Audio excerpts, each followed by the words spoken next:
Hi guys, welcome back to my YouTube channel. My name is Melissa, and if you're new here, hi, welcome. I talk about missing children cases on my channel, so if you are interested in that, go ahead and subscribe and also hit that notification bell so you can notify every time I upload a new video. So today I'm going to be talking about a story that I found on Facebook, and I usually don't skip my list, but for some reason when I came up across this story, I knew that I had to talk about it. This story is just, I can't even explain it. It's just something that I knew as soon as I read it and researched it. I had to do it. So, like I said, I've never skipped any cases. I have a list of all the missing children cases that I'm going to be speaking about, but I had to talk about this story. I couldn't wait to talk about it. So let's go ahead and get started. Also, if you have any missing children cases that you want me to talk about, let me know in the description below and I will add it to my list. So today we're going to be talking about Michael. Michael Deon Owens. And he went missing in February the 13th.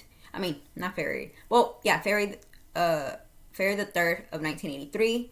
He went missing from Menlo Park, California. Classification, non-family abduction. He was a male. His race was black. His date of birth is November 21st of 1978. If he's still alive today, he would be 45 years old. He went missing at age 4. His height and weight is 304 pounds. He is described as an African American male.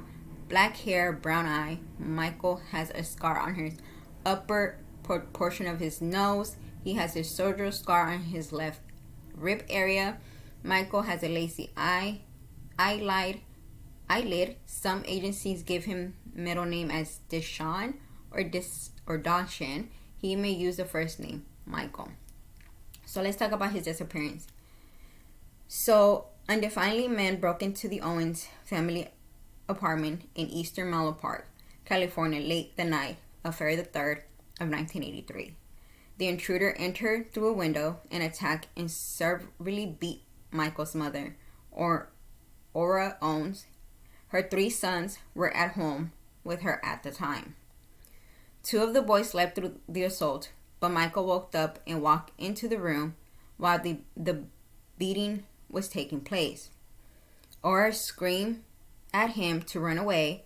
The attacker then attempted to strangle Ora with the telephone cord, and she passed out and was apparently left for death.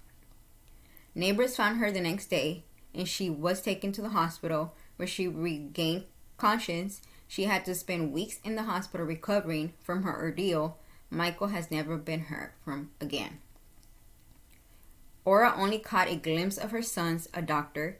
She believes her attacker may have been a man she met in the previous night at the Elliston Men's Club at Morfitt Field Naval Air Station in Mountain View, California.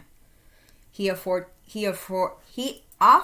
to buy a drink, but she declined, walked away. She thinks the man followed her home and then drove away when she reached her door. The man has never been undefined. He is described as 6 tall with brown hair, blue eyes, a mustache, tattoos in his arms. He was apparently 25 years old in 1983. Another possible suspect is a man who knocked on Ora's door just a few hours before the break-in and defined himself as a police officer and was uniformed and asked about a report she made about a stolen purse the month before. The Menlo Park Police Department had no record of any of their officers stopping by the Owens home on that day. Ora received telephone calls for years following her disappearance from an undefined male. The caller repeatedly threatened to abduct her other two sons. It is unknown if the calls are related to Michael's disappearance. Authorities state that they hope current forensic technology, which was unavailable in 1983, could help solve Michael's abduction and the assault on Ora. She has criticized the police investigation, stating investigators did not look hard enough for Michael because the family's African American import instability Locals officers of list Michaels is a runaway juvenile and refused to take action to find him. Earth's attacker has not been identified and Michael has never been located. And this is one of the reasons why I wanted to cover this story.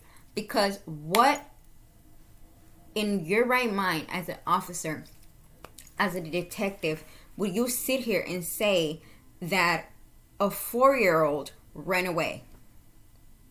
I need somebody to explain that to me. A 4-year-old ran away.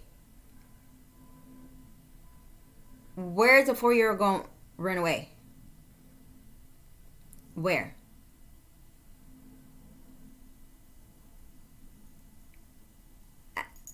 I don't know. How are they going to make it out? How are they going to make it out from the door? How are they going to make it alive? They're only 4.